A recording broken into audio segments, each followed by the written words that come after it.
Immortality, Part 14.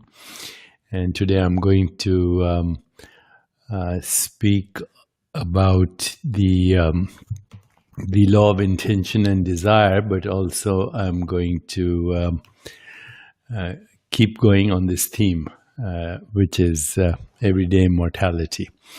So today's discussion is the law of intention and desire and the activation of creative intelligence. So let's keep going, okay? Let's keep going, and I just want to make sure you're getting the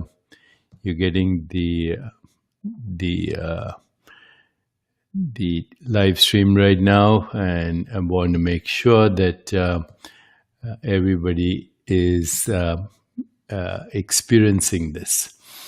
Okay, so I just want to make sure that you're all experiencing this. Are you there, guys? I just want to say hi, okay?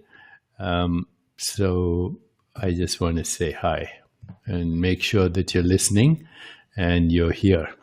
Okay, so everyone says that they're helping and they're here, and off we go, okay? So off we go.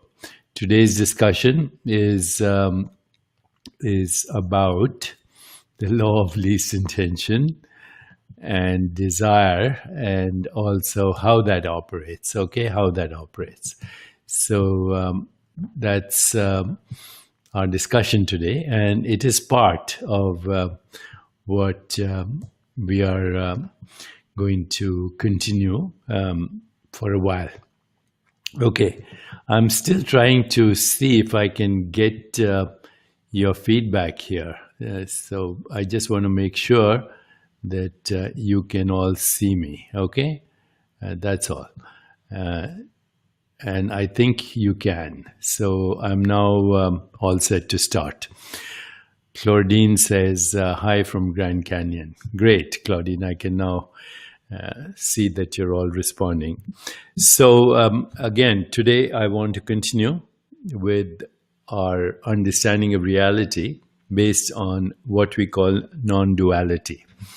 And in that context, I'm going to explain how we spontaneously fulfill our desires. By the way, that's the theme of my daily breath meditation as well, starting today.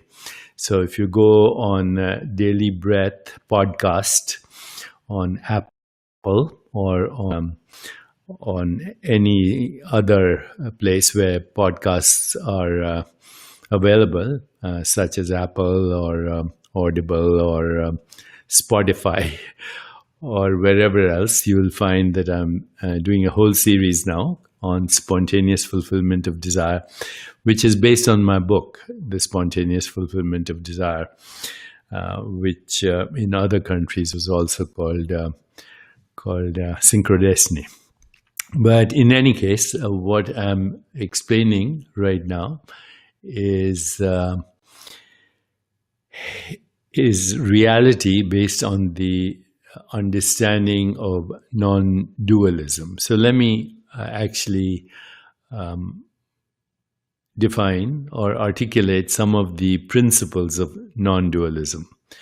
Number one principle of non-dualism: there's only consciousness ceaselessly vibrating as experience. Once again, there's only consciousness ceaselessly vibrating as experience, and the experience always is in the form of sensations, sense perceptions, images, feelings, and thoughts, period. Okay, so changing states of awareness is what we call changing experience. Experience is everyday reality determined by both experience and interpretation of experience. That's the first principle we need to understand. The second principle is that existence is self-regulating. All existence is self-regulating. It's self-evolving. It's invincible. Existence and its expressions cannot be stopped. They can be regulated, but they cannot be stopped. Right now, the biosphere is regulating itself as pandemic COVID-19 sweeps across the world, but existence is regulating itself, and existence is invincible, and it will continue to recycle through memory, and it will continue to expand and evolve into higher dimensions of its creativity. So that's, I would say, principle number 2. Principle number 3 right now, and we're making up these principles, is that making them up, but also drawn from great wisdom traditions. Principle number 3 is suffering comes from the illusion of the separate self. There is no such thing as the separate self. You, your body, your mind, your sensations, your images, your feelings, your thoughts, your imagination, your speech, your volition, your understanding, your emotions, they're all entangled as what we call experience with the experience of the web of experience, which is all sentient beings, which by the way is genetic. On a modeling level, it is the genetic information of the microbiome of all existence. So your body-mind is an expression of the human microbiome, and that human microbiome is actually coded as your genetic activity. But it's not one gene. It's all the genes of planet Earth, in a sense, that have come together to create an activity called the microbiome of existence, of life. So the microbiome of existence includes the genetic material of trees and plants and bugs and bees and viruses and bacteria and all life forms. All life forms are basically entangled webs of microgenetic information that is self-regulating itself, and it will not be stopped. It's invincible. Suffering comes when we experience a separate self, which means we feel disconnected from the microbiome of genetic activity that is self-regulating the biosphere. So that would be principle number 3. Principle number 4, and remember, I'm just kind of listing these principles randomly, but they are based on thousands of years of people reflecting on the nature of existence. So number 4 would be the source of thought is also the source of every other experience. The source of thought is the source of every other experience, which includes all sensations, all perceptions, all images, all feelings, all thoughts are entangled as experience. So going to the source of thought takes you to the source of all experience, of all existence. That would be principle number. Somebody maybe can transcribe these and put these here so we can all read and not forget them, including myself. Principle number 5 would be creativity is the fundamental activity of existence. Creativity is the fundamental activity of existence. Existence is awareness of existence. So existence and awareness of existence evolve through creativity. They also recycle through memory. Existence recycles through memory. So existence recycles as memory, but then it evolves to higher levels of expression through creativity, always. And that involves destruction of the old context, meaning, relationship, story, resurrection story, which I have also spoken about. Number 6 principle then would be the source of creativity is unlimited. Why? Because the source of thought is unlimited. Do you have any limitations on thinking? Do you even try to think? It just happens. One thought leads to another, and so it goes on. So the source of thought is unlimited, which means the source of experience is unlimited. Okay, now look at a moment, a thought. What is thought? Right now, I'm expressing my thoughts in words, in language. I'm expressing my thoughts. But my thoughts are an entanglement of sensations, perceptions, images, feelings, and so on. And so,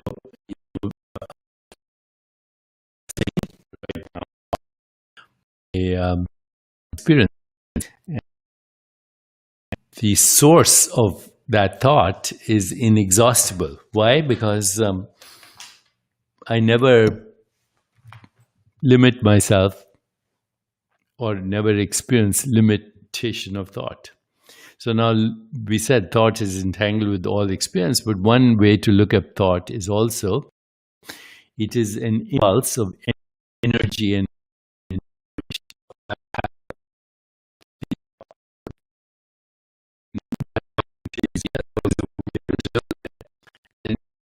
looking is a different instruction than moving the hand or wiggling the toe or moving your or going to sleep, right? So every thought has an information. The information is embedded in the energy. But then go a little deeper, that energy and information is intelligence, right? It's the activity of wiggling toes or moving my hand or speaking or looking there or going to sleep or moving my bowels or whatever. I need an intention that activates a specific code of energy and information. So what is intelligence? It's the organization of energy and information.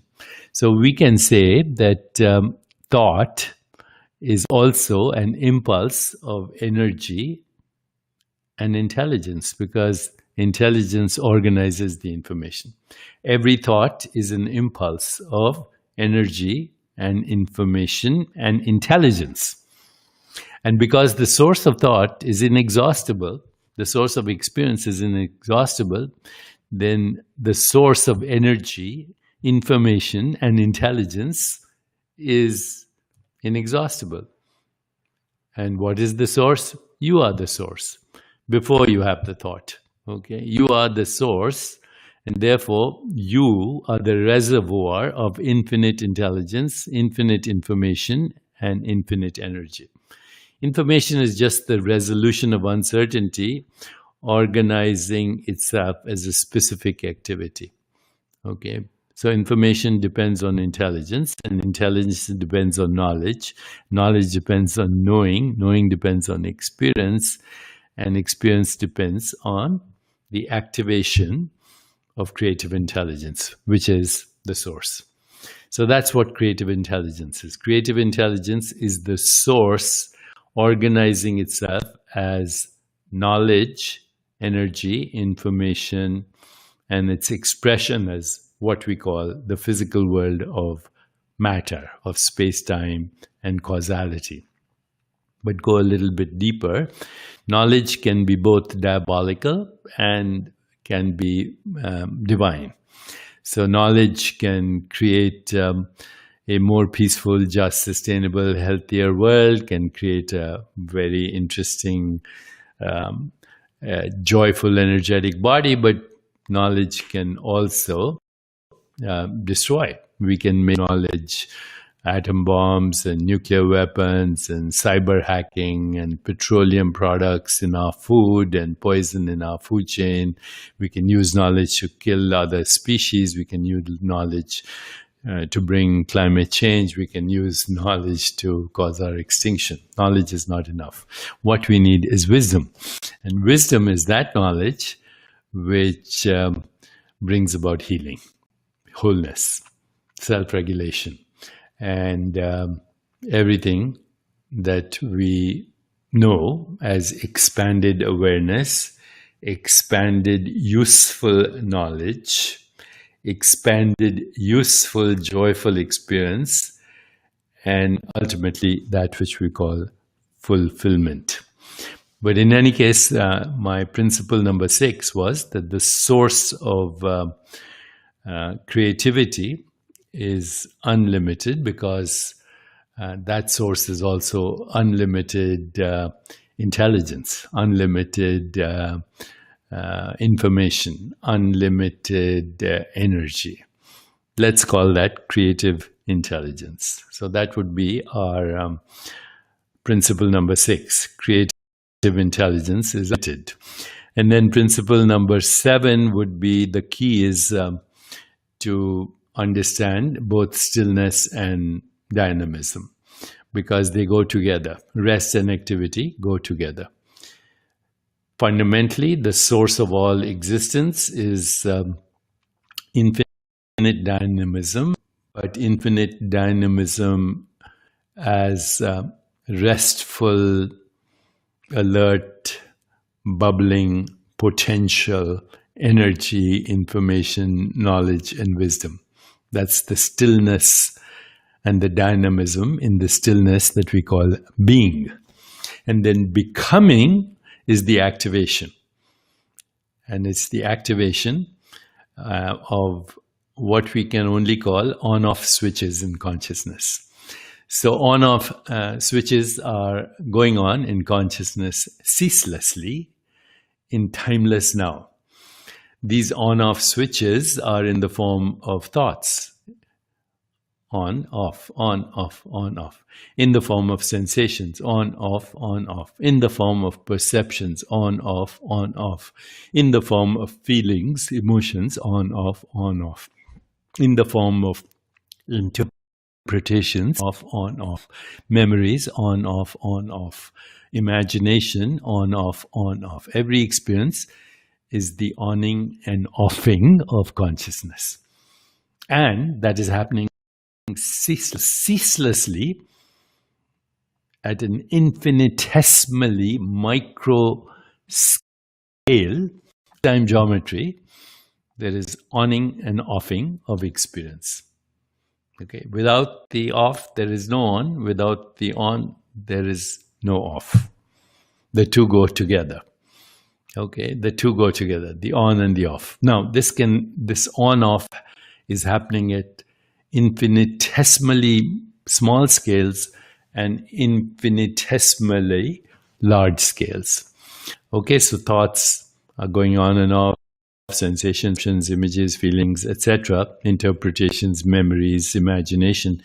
But on an objective level, we can say, an objective level simply means that our common experience of subjectivity, okay, our common experience of knowing, our common experience of onning and offing. On an objective, when we observe that with human constructs, we can say the onning and offing is happening at the level of possibility waves, at the level of virtual particles, at the level of particles, at the level of subatomic matter, at the level of force fields, at the level of experience of gravity and space-time, at the level of molecules, at the level of organs, at the level of tissues, at the level of the cosmos, onning and offing. The more we understand the off, the more we'll understand the creative intelligence and its expressions that emerge from the off. You can't have creativity and creative expressions till you go and take off from the on. There are many ways of going into the off. Okay, one is just observing thoughts as they go on and off. Another is just observing emotions as they go on and off, perceptions as they go on and off. In other words, observing the on and off of all experience, any experience. Take any experience and just observe it going on and off. So what is observing it? Is the observer going on and off? Actually, in the deeper reality, the observer is also evolving. Therefore, in a sense, it's going on and off as an evolutionary process. It doesn't like that, but the sense of I am seems constant, but even I am is evolving. How do we know that? Because the nature of the on-off is evolving, it's changing. Okay, the world doesn't look like what it looked like exactly yesterday or a century ago or a millennium ago, and even that which is looking at the world doesn't look like the same. So that which is looking and that which is being looked at going on and off, and the silent witnessing awareness is relatively stable because it is watching the show without necessarily embed itself. But behind the screen of the silent witness is something else, and that is pure consciousness. And that pure consciousness never sleeps. Okay, that never goes on or off. I mentioned before that Nisargadatta Maharaj, one of the exponents of non-duality, said a lapse in memory is a lapse in awareness. So lapses in memory occur in deep sleep. Lapses in memory occur in dream states. Lapses in memory occur in what we call the waking dream or the daydream. Lapses in memory are very necessary for us to survive. Okay, so you don't have right now actively the memory of when you learn to speak or walk, or the embryo of the memory of your experiences as an embryo or other lifetimes. But if you're a local being, then all those memories are there, but they're not in conscious awareness. So in conscious awareness, only this on. But in non-conscious awareness or supraconscious awareness or non-local awareness, all the ons and all the offs exist simultaneously right now. All versions of your body, all versions of your mind, all versions of your personality, all versions of your experience exist right now in what has been referred to as the Akashic field, or the dynamics of the Akashic field, or the dynamics of creative intelligence, or the dynamics of the source of existence, and the dynamics of the awareness of different modes of knowing and experience and existence. That field is pure consciousness, which is the absolute self, which is constantly sacrificing itself as the relative self. The absolute source of infinite modes of knowing, infinite known, infinite sceneries generated and experienced, but by itself, always infinite possibilities, infinite unpredictability, infinite creativity, infinite synchronicity, infinite source of attention, the infinite reservoir of energy, information, intelligence, knowledge, and wisdom. And as we evolve, it is the nature of existence to evolve in the direction of purpose, organization, regulation, creativity, and experience. So that's what creative intelligence is. Now, even though as desire, remember, it all begins with desire and intention. I'm going back to the saying from one of the Brihadranayaka Upanishad says, "You are what your deepest desire is. As is your desire, so is your intention. As is your intention, so is your will. As is your will, so is your deed. As is your deed, so is your destiny." So desire is pure potentiality seeking manifestation. And when you go through spiritual conditions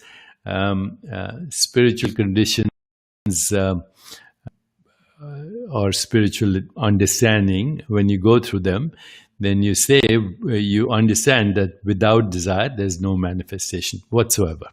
Okay, so even though spiritual traditions say detach from your desires, and that deeper understanding of the outcome of the fulfillment of desire, to suppress a desire is unnatural. To suppress a desire actually only makes it stronger. What you resist persists. So desire is always happening. What is the fundamental desire? The fundamental desire is to exist. The fundamental desire is not only to exist, but to enjoy existence. That's the most fundamental desire. And fundamental desire is also not only to enjoy existence, but to create the enjoyment of existence, for the ecosystem of existence, which then creates joy and happiness in one aspect of the ecosystem of existence that I call me, Deepak Chopra. But Deepak Chopra is a name. That's all it is. That name is the signature for all the experiences that signature or that idea or that construct Deepak Chopra is having from fertilized ovum to zygote to embryo to baby to infant to child to teenager to adult to mature adult to old person to death. That's the program. Okay, and then the program recycles, because everything recycles. You can't have the on without the off. And the recycling is through memory and imagination, but then also evolves to new levels of creativity. That is what I am is doing.